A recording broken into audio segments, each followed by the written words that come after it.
దేవుని గణనామానికి స్తోత్రము కలుగునుగాక. హల్లెలూయా, హల్లెలూయా, హల్లెలూయా. ప్రపంచానికి యేసు క్రీస్తు ప్రభువు వారు ఆయన స్వరక్తం ఇచ్చి కొని స్వతంత్రమును అనుగ్రహిస్తే, భారతదేశానికి బ్రిటిష్ వారి నుంచి ఈరోజు ఆగస్టు 15వ తేదీ 79వ స్వతంత్ర దినోత్సవము జరుపుకుంటున్నటువంటి ఈ శుభ దినాన్ని బట్టి భారతదేశ ప్రజలందరికీ కూడా నేనును నా కుటుంబము స్వతంత్ర దినోత్సవ శుభాకాంక్షలను తెలియజేస్తా ఉన్నాము. దేవుని కనికరము ఉంది, దేవుని దయ ఉంది కనుకనే భారతదేశము సుభిక్షముగాను సంతోషంగాను అభివృద్ధి చెందుతుంటున్న దేశాల సరసన నడుస్తున్నటువంటి పరిస్థితి ఈరోజు భారతదేశానికి ఉంది.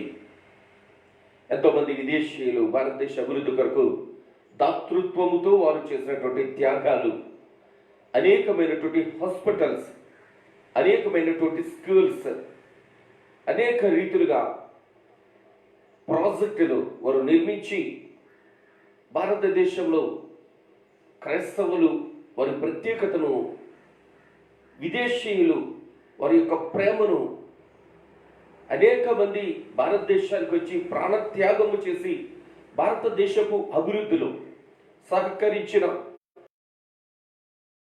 నేను ఈ సందర్భంలో మనపూర్వకంగా శ్రద్ధాంజలి తెలియజేస్తున్నాను. వారి త్యాగమే నేటి భారతదేశపు అభివృద్ధి.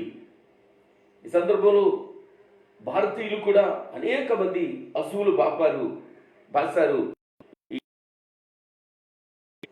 ఈ శుభదినమందు మరొకసారి నా ప్రియులైనటువంటి భారతీయ ప్రజలందరికీ స్వాతంత్ర దినోత్సవ శుభాకాంక్షలు తెలియజేస్తూ, ఇదేమో ప్రత్యేకమైనటువంటి వర్తమానము కనుక మనము ప్రభు పాదాల దగ్గరకు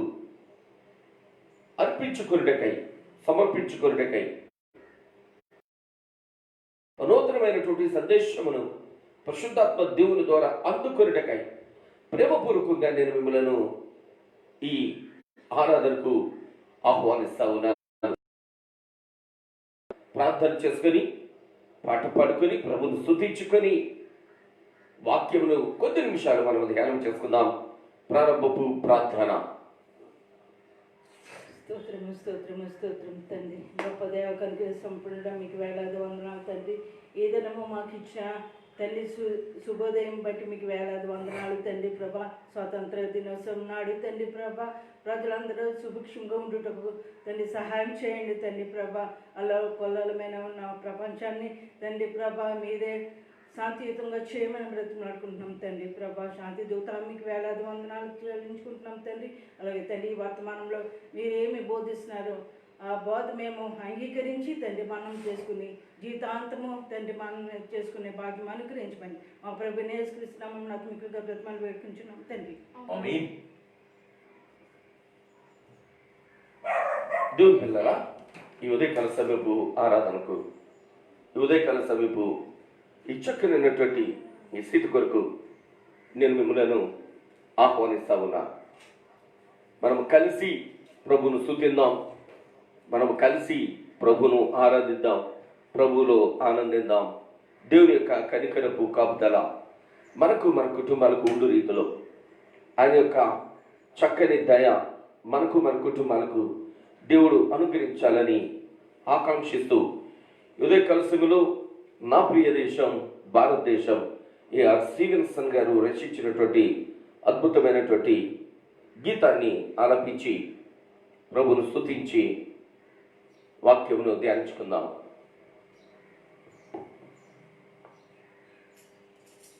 నా ప్రియ దేశం భారతదేశం బైబిల్లో రాయబడిన ధన్యమైన దేశం. నా ప్రియ దేశం భారతదేశం బైబిల్లో రాయబడిన ధన్యమైన దేశం. I love my India, I pray for India. I love my India, I pray for India. నేను పుట్టిన ఈ దేశాన్ని ప్రేమిస్తాను, భారతీయుడైనందుకు గర్విస్తాను. నేను పుట్టిన ఈ దేశాన్ని ప్రేమిస్తాను, భారతీయుడైనందుకు గర్విస్తాను. సంతోష సౌభాగ్యం సమృద్ధి సంక్షేమం దేశంలో ఉండాలని ప్రార్థిస్తాను. సంతోష సౌభాగ్యం సమృద్ధి సంక్షేమం దేశంలో ఉండాలని ప్రార్థిస్తాను. I love my India, I pray for India. I love my India, I pray for India. నా ప్రియ దేశం భారతదేశం బైబిల్లో రాయబడిన ధన్యమైన దేశం. క్రైస్తవ్యం మతము కాదని మారు మనసని జీవమునకు నడిపించునని వివరిస్తాను. క్రైస్తవ్యం మతము కాదని మారు మనసని జీవమునకు నడిపించునని వివరిస్తాను. మతి మార్చువాడు యేసుని మత బోధకుడు కాడని రక్షించే దేవుడని ప్రకటిస్తాను. మతి మార్చువాడు యేసుని మత బోధకుండు కాడని రక్షించే దేవుడని ప్రకటిస్తాను. I love my India, I pray for India. I love my India, I pray for India. నా ప్రియ దేశం భారతదేశం బైబిల్లో రాయబడిన ధన్యమైన దేశం. మనుషులంతా ఒక్కటేననే మంచి భావన అందరిలో కలిగించుటకు శ్రమిస్తాను. మనుషులంతా ఒక్కటేనని మంచి భావన అందరిలో కలిగించుటకు శ్రమిస్తాను.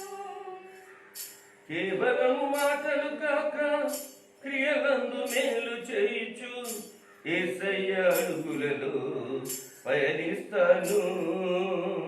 కేవలము మాటలు కాక క్రియలందు మేలు చేయుచు యేసయ్య అడుగులలో పయనిస్తాను. I love my India, I pray for India. I love my India, I pray for India. నా ప్రియ దేశం భారతదేశం బైబిల్లో రాయబడిన ధన్యమైన దేశం. నా ప్రియ దేశం భారతదేశం బైబిల్లో రాయబడిన ధన్యమైన దేశం.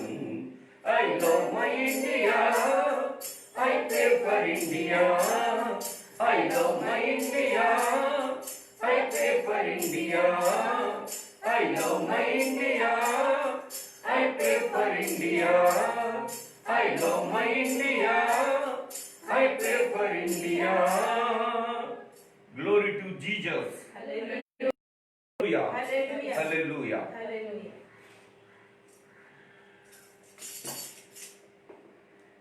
దేవునికి అత్యంత ప్రియమైన వారలారా, ఈ ఉదయకాల సమీపు ఆరాధనలో కలిసి స్తుతించుటకు, కలిసి ఆరాధించుటకు, మాతో ఏకీభవిస్తూ లైవ్ లోకి వచ్చినటువంటి బిడ్డలను బట్టి ప్రభును స్తుతిస్తూ మాతో కలిసి ఆరాధనలో పాల్గొన్నటువంటి బిడ్డలకు శుభాకాంక్షలు తెలియజేస్తూ, ప్రపంచంలో అత్యంత శ్రేష్టమైన పరిశుద్ధమైనటువంటి గ్రంథం ఈరోజు పాడినటువంటి పాటలో ఒక అద్భుతమైనటువంటి మాటను తిరిగి నేను మీకు జ్ఞాపకం చేయడానికి ఇష్టపడతా ఉన్నాను.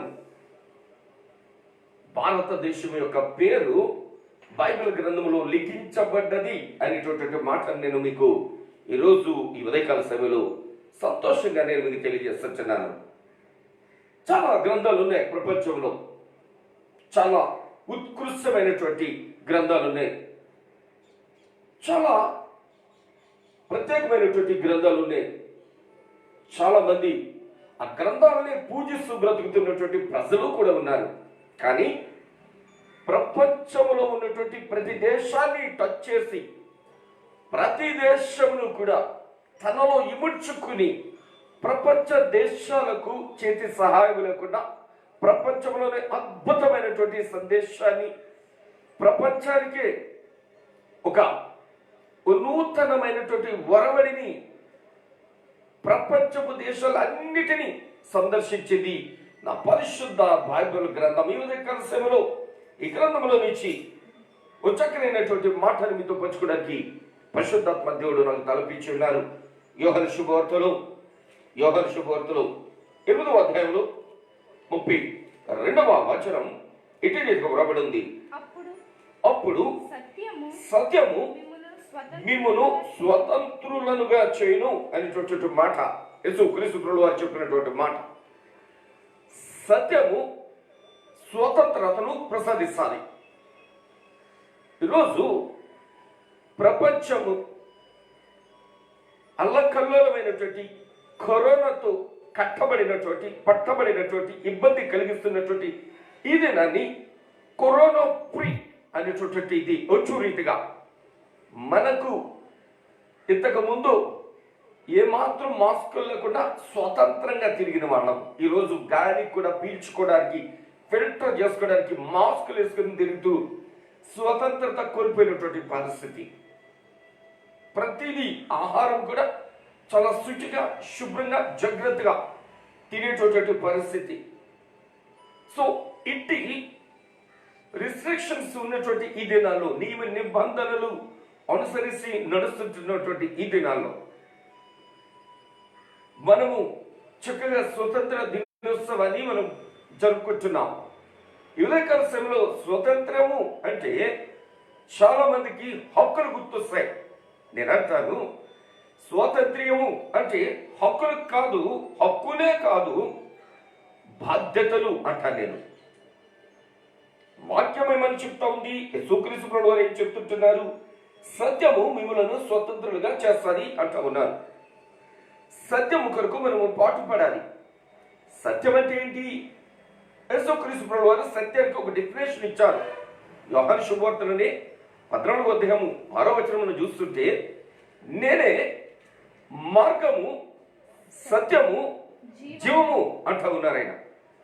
సత్యము మిమ్మల్ని స్వతంత్రులుగా చేయను అంటే సత్యము అంటే ఏంటి అనేటువంటి ప్రశ్నకు ఆన్సర్ యేసు క్రీస్తు ప్రభువు వారే సత్యము. ఆయన మాటే సత్యము, ఆయన వాక్యమే సత్యము.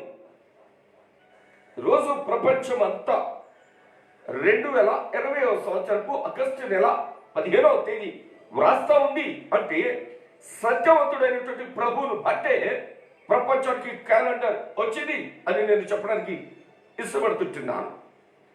దేవునిచే ప్రేమింపబడి ఆయన కౌగిట్లో భద్రపరచబడి ఈ ఉదయాన్ని సజీవులుగా నిలిచినటువంటి దేవునికి అత్యంత ప్రియమైన నా భారతీయ ప్రజలారా, తెలుగు క్రైస్తవ సమాజమా, ఉదయకాల సమయంలో సత్యవంతుడైనటువంటి దేవుడు మనతో బోధిస్తున్నటువంటి అద్భుతమైనటువంటి సందేశం. మరో మాటను కూడా మనం యోహాను శుభవార్తలోనే 8వ అధ్యాయంలోనే తిరిగి మనం చూద్దాం. 36వ వచనం 8వ అధ్యాయంలో, కుమారుడు మిమ్మును స్వతంత్రులుగా చేసిన ఎడల మీరు నిజముగా స్వతంత్రుల యుందురు అంటా ఉన్నది వాక్యం. ఎవరు కుమారుడు? యేసుక్రీస్తు ప్రభువు వారే. ఆయనే మనల్ని సజీవులుగా నిలిపి స్వతంత్రులుగా చేసి ఆయన నిత్య రాజ్యానికి వారసత్వం ఇచ్చుటకై ఆయన తన బాధ్యతను, తండ్రికి ఇచ్చినటువంటి హామీను, అనాది కాల సంకల్పాన్ని లేక ఆది కాలంలోనే చెప్పబడినటువంటి 3వ అధ్యాయంలో చెప్పబడినటువంటి ఆది కాలం నుంచి ఈ బైబిల్ బోధిస్తున్నటువంటి బోధ యేసుక్రీస్తు ప్రభువు వారి యొక్క ఆగమనం. ఆ ఆగమనాన్ని యేసుక్రీస్తు ప్రభువు వారు ఈ వచనంలో నిర్ధారిస్తూ ఉన్నారు. ఏమంటా ఉన్నారు? కుమారుడు మీకు స్వాతంత్రం ఇస్తాడు. ఎట్లా ఇస్తాడు? ఆయన సిలువ మ్రాను మీద బలి ఇవ్వటం ద్వారా, తన రక్తాన్ని చిందించడం ద్వారా పాపముల నుంచి మనకు విడుదల ముక్తిని అనుగ్రహించి ఆయన మనలను బ్రతికించి ఆయన నిత్య రాజ్యానికి వారసత్వాన్ని ఇవ్వడానికి యేసుక్రీస్తు ప్రభువు వారు పరలోకం నుంచి భూలోకానికి వచ్చారు. దేవునికి అత్యంత ప్రియమైన వాళ్ళారా, పాపం నుంచి విడుదల నుంచి స్వతంత్రులుగా చేసి పరలోక రాజ్యంలోనికి మనల్ని ప్రవేశపెట్టుటకై ఆయన చక్కని ప్రణాళికలు రచించి ఉన్నారు. మరి మన బాధ్యత ఏంటి? మనమేం చేయాలి? ఈరోజు ప్రపంచమంతా అల్లకల్లోలమైనటువంటి ఈ దినాలలో కూడా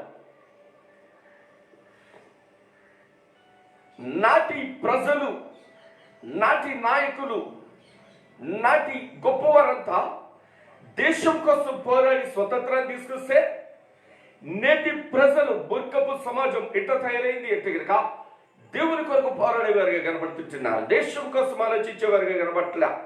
పరిశుద్ధ బైబిల్ గ్రంథం కొన్ని సందర్భాలు నేను మీకు జ్ఞాపకం చేయడం ఇష్టపడతా ఉన్నాను. ఒక చిన్న పిల్లవాడు దేశం కొరకు ఏం చేశాడు అనేటటువంటి విషయాన్ని నేను మీకు ముందుగా తెలియచేయడానికి ఇష్టపడతా ఉన్నాను. సమూయేలు మొదటి గ్రంథములు 17వ అధ్యాయంలో, సమూయేలు మొదటి గ్రంథములు 17వ అధ్యాయంలో 52వ వచనాన్ని చూడగలిగితే, అప్పుడు ఇశ్రాయేలు లేచి జయము జయమని అరచుచు లోయ వరకు షరాయిము ఎక్రోను వరకును ఫిలిస్తీయులను తరుమగా ఫిలిస్తీయులు హతులై షరాయిను ఎక్రోను మార్గమున గాతు ఎక్రోను అను పట్టణము వరకు కూలిరి. దేశము కొరకు ఒక పిల్లడు ఎంతకు తెగించాడు అంటే, ఇశ్రాయేలు ప్రజలు, యూదా ప్రజలు భయపడుతున్నటువంటి ఫిలిస్తీన్ల మీదకు ఇతడు ఒక్కడే, ఓ పిల్లగాడు తన ప్రాణాలకు తెగించి వారి మీదకు యుద్ధానికి వెళ్ళి నిలిచినటువంటి రీతి ఇక్కడ కనబడతా ఉంది. ఆ పిల్లడు తన బాధ్యతను ఎరిగి ఉంటా ఉన్నాడు. అతడి పేరు, అతడి స్థితి నేను మీకు ఒకసారి జ్ఞాపకం చేస్తాను. అదే అధ్యాయంలో 42వ వచనంలో చూస్తుంటున్నప్పుడు, చుట్టూ పారచూచి దావీదును కనుగొని అతడు బాలుడై ఎర్రటి వాడును రూపసి ఉండుట చూచి అతన్ని తృణీకరిస్తా ఉన్నాడు. దావీదు మీదకు వచ్చినటువంటి ఒక వ్యక్తి, అతని పేరు గొల్యాత్.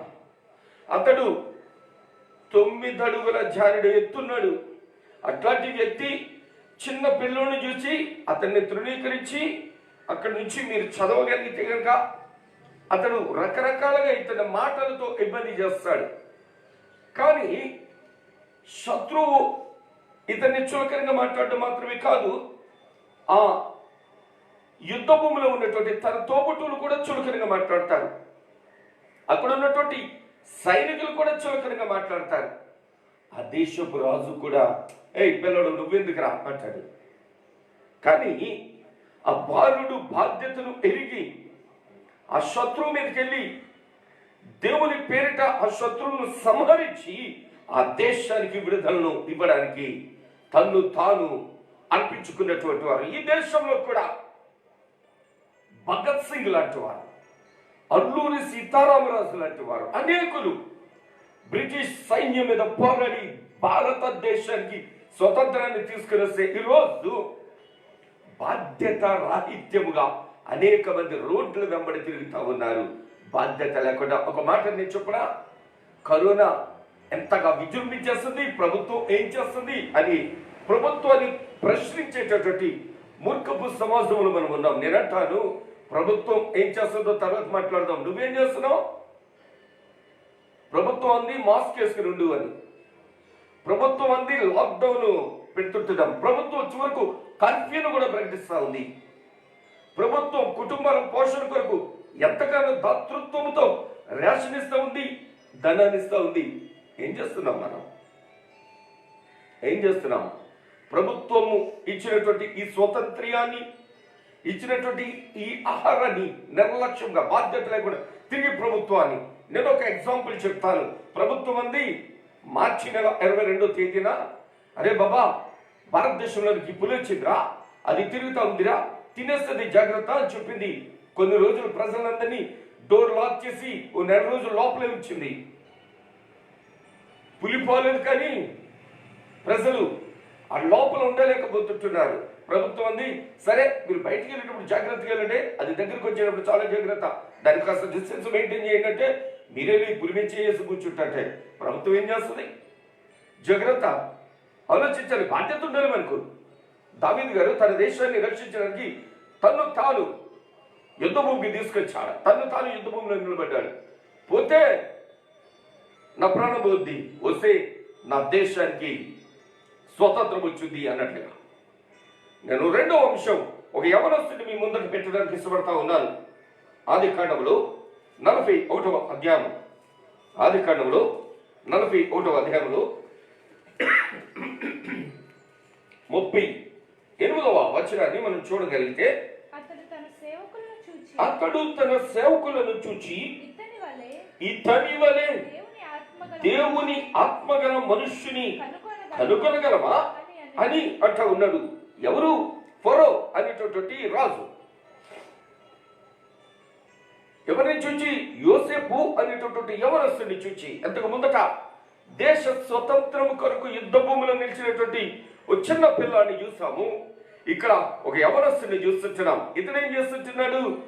దేశం యొక్క క్షేమం కొరకు ఇతడు చక్కని ఆలోచనకర్తగా అతడు ఆ దేశంలో కనబడతా ఉన్నాడు. ఫరో పరిపాలిస్తున్నటువంటి ఐగుప్తు దేశంలో ఆ దేశానికి రాబోతున్నటువంటి దాని గురించి ఇతడు చక్కని ఆలోచనలు, ప్రణాళికలు, ఆ దేశానికి రాబోతుంటున్న, ప్రపంచానికి రాబోతుంటున్న విపత్తును ఎదుర్కొనికై చక్కని ప్రణాళికలు కలిగినటువంటి యవనస్తుని ఇక్కడ మనం కనుగొంటున్నాం.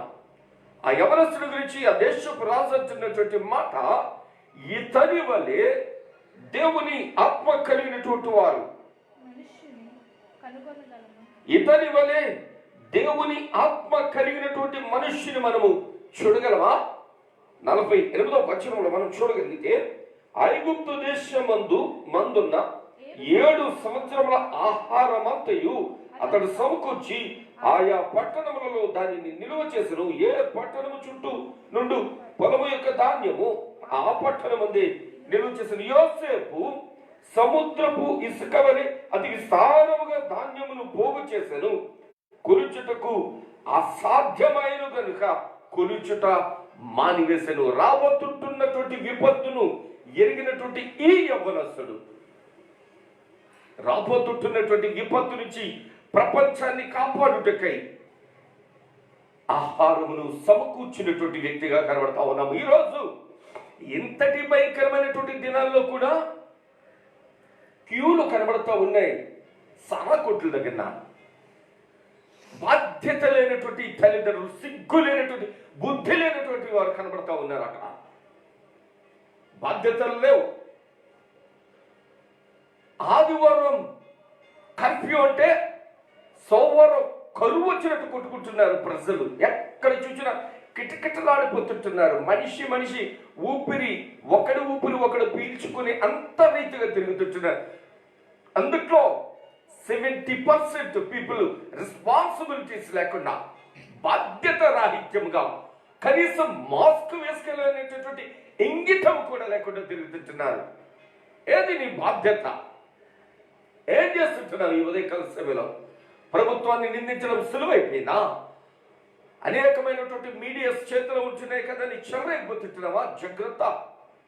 జాగ్రత్త. క్రైస్తవుడా, నేను నీకే చెప్తుంటున్నా, నీ బాధ్యతను నువ్వు గుర్తెరిగి బాధ్యతగా మసలుకొని నీ కుటుంబాన్ని నువ్వు రక్షించుకొని అనేకులకు మాదిరిగా ఉండడానికి బుద్ధి కలిగి జీవించాలి అని దేవుని పేరిట నేను మీకు హెచ్చరిస్తా ఉన్నా. స్వాతంత్ర్యము అంటే బండి యాక్సిలరేటర్ ఎంత దిగితంత పట్టు పొమ్మని కాదు. కంపెనీ వాడు ఇచ్చాడు కదా 120 అని 120 పట్టుకుంటే తర్వాత 108లోకి వెళ్తావు. అక్కడి నుంచి తిన్నగా మార్చురీలోకి వెళ్తావు. అక్కడి నుంచి తిన్నగా ఊరి చివరికి వెళ్తావు. ఎందుకు వచ్చింది అది? అంతవరకు ఉంది అవకాశం, కానీ కొంతవరకు మాత్రమే మనం వినియోగించుకోవాలి. కొంతవరకు వినియోగిస్తే ఎకానమీ ఉంటుంది, సేఫ్టీ ఉంటుంది. చాలా బోర్డులు ఎలా కనబడతాయి, సేఫ్టీ ఫస్ట్, స్పీడ్ నెక్స్ట్ అని. కానీ చాలా మంది స్పీడ్ ఫస్ట్, సేఫ్టీ నెక్స్ట్. తర్వాత ఏమవుతుంది, వాడు మాత్రమే కాదు, వాడితో పాటు మరికొంతమంది తీసుకుపోతుంటున్నాడు. జాగ్రత్త. మన బాధ్యతను మనం గుర్తెరిగి జీవించాలి. ఇది స్వతంత్రం అంటే. నేను 3వ అంశం మీకు తెలియచేసి నేను ముగిస్తాను. ఒక ఈ భూలోకానికి రక్షణను తీసుకొచ్చినటువంటి యేసు క్రీస్తు ప్రభువు వారు, ఆయన బోధించినటువంటి, ఆయన చేసినటువంటి ఒక గొప్ప కార్యాన్ని నేను మీకు తెలియజేసి నిర్వహించడానికి ఇష్టపడతా ఉన్నాను. 6వ అధ్యాయం మార్కు శుభవార్తలో, మార్కు శుభవార్త 6వ అధ్యాయంలో 43వ వచనం నుంచి మనం చూడగలిగితే, వారందరూ తిని తృప్తి పొందిన తరువాత మిగిలిన చేపలను రొట్టె ముక్కలను 12 గంపలు ఎత్తిరి.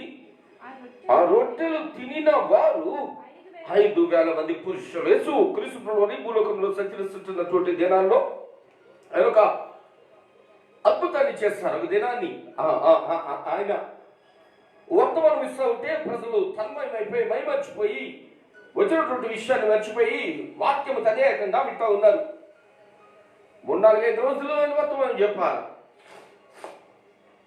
వర్తమానాన్ని ముగించారు. ప్రజలు అనడానికి సిద్ధపడుతుంటున్నారు. శిష్యులు ఆయనతో చెప్తుంటున్నారు, అయ్యా ఈ టైంలో వీళ్ళ పంపిస్తే కనుక వీళ్ళ దారిలో సోయొచ్చి పడిపోతారు, స్పృహ తప్పుపై పడిపోతారు, ఎవరు కూడా సోయలో ఉండరు, అన్కాన్షియస్కి వెళ్ళిపోతారు. ఎట్లాగా అంటే ఏసై అంటారు, అయితే భోజనం పెట్టి పంపించండి అంటారు. ఎంతమందికా? 5,000 మంది పురుషులు ఉన్నారు అక్కడ. more than 20,000 విమెన్ అక్కడ ఉన్నారు. సో వీళ్ళందరికీ ఇంకా పిల్లలు వీళ్ళందరూ లెక్క పెట్టుకుంటే ఓ 50,000 వరకు వెళ్ళిపోయేటట్టుంది లెక్క. వీళ్ళందరూ భోజనం మేము ఎక్కడ పెట్టాలి అంటే, మీ దగ్గర ఏమున్నాయో ఆయన దగ్గర తీసుకురండి అంటారు. ఏమున్నాయి? అందరి దగ్గర ఎతికితే ఒక పిల్లల దగ్గర 5 రొట్టెలు 2 చిన్న చేపలు దొరికాయి. ఇవే ఉన్నాయా అంటే, యేసుక్రీస్తు ప్రభువు వాటిని ఆశీర్వదించి ప్రజలందరూ పంచిపెట్టండి, జాగ్రత్తగా పెట్టండి, వేసుకోమని ఏమో మాకండి అన్నారు. ఆశ కదా ప్రజలకు, పిచ్చి కదా ఆహారం అంటే ఓ విపరీతంగా పెట్టేస్తున్నారు. ఇప్పుడు కూడా అదే జరుగుతూ ఉంది. ఈ మధ్యన నేను చికెన్ షాప్కి వెళ్తే ఆ చికెన్ షాప్ అతను నాకు చికెన్ ఇవ్వకుండా పక్కన నిలబెట్టాడు. ఎప్పుడైనా పాస్ గారికి ముందు బండి అనేవాడు, నన్ను పక్కన నిలబెట్టాడు. చూసి చూసి చూసి చూసి ఓర్చుకోలేకపోయింది. నేను అడిగా, ఏమమ్మా నన్ను ఇక్కడ ఉంచేసావు అంటే, పాస్ గారు పెద్ద బేరాలండి అవి అయిపోయాకి ఇస్తాను అన్నాడు. అవునా అని అన్నా నేను. మీరు ఎప్పుడు 1/2 కిలోనే తీసుకెళ్తారు, ఎప్పటి నుంచో చూస్తున్నా, మీరు ఎప్పుడు 1/2 కిలోనే తీసుకెళ్తారు, ఇలా చూడండి ఎంత తీసుకెళ్తున్నారంటే. నేను అడిగా, ఏమైంది ఈ మధ్య వ్యాపారం బాగాలేదు కదంటే, ఇప్పుడే బాగుందండి అన్నాడు. ఎప్పుడు బాగుంది అంటే, కరోనా వచ్చాక మా వ్యాపారం బాగుందండి. కరువు వచ్చినట్టు పట్టుపోతుంటున్నారు ప్రజలు. రేపటికి అసలు ఈ చికెన్ అనేటిది ఉంటుందో ఉండదో అన్నట్లుగా విపరీతంగా పట్టుకెళ్తుంటున్నారండి అంటూ ఉన్నాడు. నాకు ఆశ్చర్యం అనిపించింది. ప్రజలు డబ్బులు లేవు కదా అంటే, నాకు తెలవదండి, ఈ కరోనా వచ్చిన తర్వాత మా వ్యాపారం మాత్రం చాలా చక్కగా ఉందండి అంటూ ఉన్నాడు. కరువు వచ్చేసినట్లుగా ఇక రేపటికి ఆ చికెన్ అనేటటువంటి లేక కోడి అనేటటువంటి అదేదో గ్రహాంతరంలో నుంచి వచ్చినటువంటి పక్షిగా భావించాల్సి వచ్చిందేమో అన్నట్లుగా ఈ దినమే అక్కడ కూడా యేసుక్రీస్తు ప్రభువు అద్భుతం చేస్తే తినేసేసారు. విపరీతంగా ఎంతగా తినేసారు, వెక్క సమయంలో తినేశారు. యేసుక్రీస్తు ప్రభువు వారు అన్నారు, ఆ కింద పడిపోయినాయి అన్నిటిని కలెక్ట్ చేయండి అంటే 12 గంపలు ఇచ్చారు అక్కడ. పిల్లరా ఈరోజు అంటా ఉన్నాను, వేస్ట్ చేయమాకండి. హృదయం ద్రవించేటటువంటి అనేకమైనటువంటి సందర్భాలు మనం చూస్తుంటున్నాం. వార్తల్లో కానీ అనేకమైనటువంటి సామాన్య మాధ్యమాల్లో కానీ మనం చూస్తుంటున్నాం.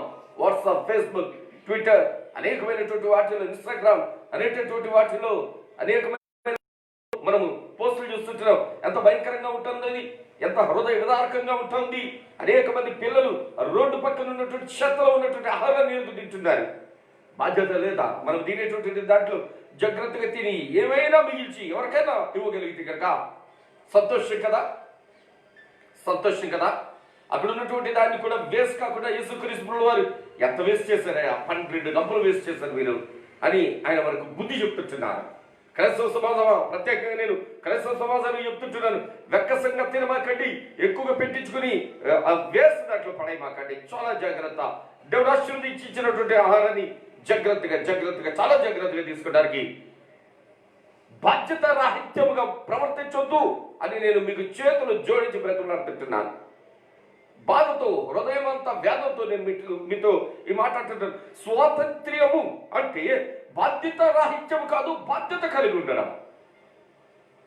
హక్కుల కొరకు మాట్లాడడం కాదు, బాధ్యత కలిగి బ్రతకడం. సో ఈ ఉదయకాల సేవలు వాక్యమై ఉన్న దేవుడు మనతో 3 అంశాలు బోధించారు. నెంబర్ 1, ఒక పిల్లవాడు తనను తాను దేశ సంరక్షణ కోసం, దేశ రక్షణ కోసం యుద్ధ భూమిలోనికి, అతడు సైనికుడు కూడా కాదు, అతనికి ఏమాత్రం విల్లంబులు కానీ బాణాలు కానీ బండలు కానీ వాడటం చేత కాదు. అతనికి వచ్చిందల్లా వడిసెల్లో రాయి పెట్టి తిప్పడం మాత్రమే. సో దానితో వడిసెల్లో రాయి పెట్టి తిప్పడం ద్వారా తన దేశానికి స్వతంత్రాన్ని తీసుకెళ్ళాడు, తను యుద్ధ భూములను పెట్టి. మరో యవ్వనస్తుడు తన దేశానికి కరువు రాబోతా ఉంటే ఆ కరువు నుంచి సంరక్షించుటకై తాను ఆ దేశమునకు అర్పించుకొని ఆ దేశంలో ఉన్నటువంటి ప్రజల కొరతను, ఆహారపు కొరతను తీర్చినటువంటి వారిగా కనబడుతూ ఉన్నారు. 3వదిగా యేసుక్రీస్తు ప్రభువుని మనం చూస్తుంటే అని భూలోకంలో సంచరిస్తున్న దినాల్లో అనేక మందికి ఆకలిని తీర్చి మిగిలిపోయిన దాన్ని మన ముందు ఉంచి బాధ్యత లేదా అని మనకు బుద్ధి చెప్తున్నటువంటి ఆ ప్యాసేజ్ మనం చూస్తుంటున్నాం. ఈ ఉదయకాల సమయంలో బాధ్యతగా ఉందామా? భారతదేశం కోసం ప్రార్థిద్దామా? భారతదేశ క్షేమం కోసం ప్రార్థిద్దామా? భారతదేశానికి కరోనా వైరస్ నుంచి రక్షణ కొరకు ప్రార్థిద్దామా? ఈ భారతదేశం కొరకు మనమేమి రక్తదానమో ఏ దానమో చేయనవసరం లేదు, కానీ కనీసం మన బాధ్యతగా మన కుటుంబాలను ఒకేసారిగా పెంచుదాం. క్రైస్తవ సమాజమా, నేను మీకు మరొక్కసారి చేతులు జోడించి బ్రతిమలాడుతుంటున్నాను. దేశం కోసం ఆలోచించండి, దేవుని పాదాల దగ్గర ప్రార్థన చేయండి, దేవుని కొరకు యుద్ధాలు చేయమాకండి, దెబ్బలాట్లకు వెళ్ళమాకండి. ఆ రోజుల్లోనూ గొలియాతులు ఉన్నారు, ఆ రోజుల్లోనూ ఫిలిస్తీన్లు ఉన్నారు. దేవుని ప్రత్యక్షత కలిగినటువంటి దినాల్లో కూడా ఫిలిస్తీయ ప్రజలు ఉన్నారు. నేడు కూడా అట్లాంటి ప్రజలు ఉంటారు. ఫ్రీడమ్ అందరికీ ఉంది. అందరూ బాధ్యతగా ఉందాం. అందరూ దేవుని పరిశుద్ధ పాదాల దగ్గరికి వచ్చి, క్రైస్తవ సమాజం ప్రత్యేకంగా దేవుని పాదాల దగ్గరికి వచ్చి అనేక ఆత్మల రక్షణ కొరకు ప్రార్థన చేద్దాం. మన దేశ క్షేమం కొరకు ప్రార్థన చేద్దాం. మన దేశంలో ఉన్నటువంటి కరోనా వైరస్ నుంచి ప్రజలు రక్షింపబడి, తప్పింపబడి ఆయన కృపా కౌగిట్లో భద్రపరచు రీతిగా ప్రార్థన చేద్దాం. ప్రభు యొక్క సహాయాన్ని అర్థిద్దాం. అటు కృప పరిశుద్ధాత్మ దేవుడి ఉదయకాల సభలు అనేకులకు రక్షణను, అనేకులకు స్వస్థతను ప్రసాదించే రీతిలో ప్రార్థిద్దాం. ప్రభువును వేడుకుందాం. ఆ ప్రభు నుంచి మన దేశానికి సర్వ సమృద్ధి వచ్చే రీతిలో బాధ్యత కలిగినటువంటి వ్యక్తులుగా ప్రవర్తిద్దాం. ప్రార్థించుకుందాం. మిక్కిలి ప్రేమ కలిగిన మా తండ్రి, మీకు వందనాలు, స్తుతులు, స్తోత్రాలయ్యా. మా దేశానికి ఇచ్చినటువంటి స్వాతంత్ర్యమును బట్టి మీకు వందనాలు చెల్లిస్తున్నాం. అనేక మంది బిడ్డలు ఇందుట్లో పాల్గొన్నారు. అనేక మంది అసువులు బాపారు. ప్రభువా, మా దేశం కొరకు వారెంతో పరితపిస్తే మేము కూడా మా దేశం కొరకు బాధ్యత కలిగి, ప్రభువా, మీరు ప్రపంచమును రక్షించుటకి లోకానికి వచ్చి ప్రాణం పెడితే మేము కనీసం మా దేశమును, మా గ్రామమును రక్షించుటకైనాను మేము బాధ్యత కలిగి ఉండడానికి ఈ ఉదయకాల సమయంలో మాకు బోధించిన మంచి బోధకే వందనాలు చెల్లిస్తున్నాం. మీ కృపా కౌగిట్లో మా దేశమును భద్రపరచండి. మీ కనికరపు కాపుదలతో మా దేశమును నింపండి రాసా. మీ భద్రతా సంరక్షణ మా దేశమునకు అనుగ్రహించమని వేడుకుంటున్నాము తండ్రి. మరొక్కసారి ఉదయకాల సమయంలో నాతో మీరు మాట్లాడిన ప్రతి మాటను బట్టి మీకు వందనాలు చెల్లిస్తూ, ప్రతి అంశమును బట్టి మీకు స్తుతి సూత్రాలు చెల్లిస్తూ, మీ రెక్కల నీడలో మాకు ఆశ్రయమును అనుగ్రహించమని వేడుకుంటూ, ప్రభువా, ఉదయకాల సమయంలో విపత్కరమైనటువంటి పరిస్థితుల్లో ఉన్నటువంటి అనేక మంది బిడ్డలు మీ పాదాల దగ్గర జ్ఞాపకం చేసుకుంటా ఉన్నాము. కనికరమును, కృపను దయని చూపించండి ప్రభువా. ప్రత్యేకంగా ఎస్పీ బాలసుబ్రహ్మణ్యం గారిని మీ చిత్తంలో జ్ఞాపకం చేసుకోమని వేడుకుంటా ఉన్నాము. ఆయన మాత్రమే కాదు, కరోనా వైరస్ వల్ల ఎవరైతే ఇబ్బందిని ఎదుర్కొంటున్నారో వారి ఎడల మీ కనికరం చూపించమని వేడుకుంటా ఉన్నాము ప్రభువా. అనేక మంది రాష్ట్ర నాయకులు కరోనా వైరస్ కు గురి అవుతా ఉన్నారు. నైనా అనేక వార్తలు వింటున్నప్పుడు వివిధ రాష్ట్రాల ముఖ్యమంత్రులు కూడా హోమ్ క్వారంటైన్ లో ఉంటా ఉన్నారు. కనికరం చూపించండి. ఈ కరోనా నుంచి మాకు స్వాతంత్ర్యమును అనుగ్రహించండి ప్రభా. దీని బారిన మా దేశము, మా ప్రజలు పడకుండా మీ కృపా కవిట్లో భద్రపరచండి. ఇంతవరకు బంధువులకు, మిత్రులకు, స్నేహితులకు, ఆప్తులకు, రక్త సంబంధికులకు, తోబుట్టువులకు, అయిన వారందరికీ ఇచ్చినటువంటి ఆరోగ్యమును బట్టి, ఆయుష్ను బట్టి వదరాలి. మా ఆత్మీయులకు, ఆత్మీయ దైవసనులకు మీరు ఇచ్చినటువంటి క్షేమమును బట్టి మీకు వందనాలు ప్రభా. రేపటి పునరుత్థాన దినమందు మీ పరమ పవిత్రమైన పాదముల యొద్దకు ఇచ్చే ప్రార్థించి ప్రణమిల్లి ప్రస్తుతించు పర్యంతము కృపా కనికరపు కబ్దంతో భద్రపరచమని, బలపరచమని, దీర్చమని, ఆశీర్వదించమని, పెళ్లి రోజులు, జన్మదినాలు జరుపుకుంటున్నటువంటి బిడ్డలకు దీర్ఘమైన భవిష్యత్తు అనుగ్రహించమని, కృపాక్షములతో నింపమని యేసు క్రీస్తు ప్రభువు వారి పరమ పవిత్రమైన పాదముల యొద్ద లైవ్ లోకి వచ్చినటువంటి బిడ్డలను, చూడబోతున్నటువంటి బిడ్డలను, వారి కుటుంబాలను భద్రపరచమని ప్రార్థించి వేడుకుంటున్నాము తండ్రి. ఆమేన్. తండ్రి, కుమార పరిశుద్ధాత్మ దివ్య ఆశీర్వాదము స్వాతంత్ర్యము అనుగ్రహించి పాపము నుంచి విడుదల అనుగ్రహించి పరలోకము చేర్చగలిగినటువంటి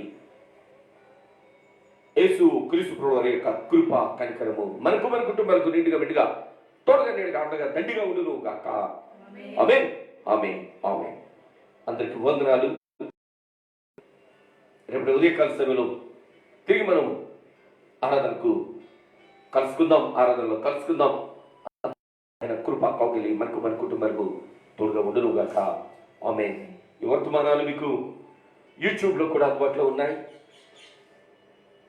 ప్రదీప్ కుమార్ కడారి అని మీరు సెర్చ్ చేయగలిగితే కనుక ఈ వర్తమానాలు అన్నీ కూడా మీకు యూట్యూబ్లో దొరుకుతాయి. చూడండి, షేర్ చేయండి, సబ్స్క్రైబ్ చేయండి, లైక్ చేయండి. దేవుడు మిమ్మల్ని, మీ కుటుంబాలను సర్వ సమృద్ధితో భద్రపరచునుగాక. ఆమేన్, ఆమేన్, ఆమేన్. అందరికీ వందనాలు.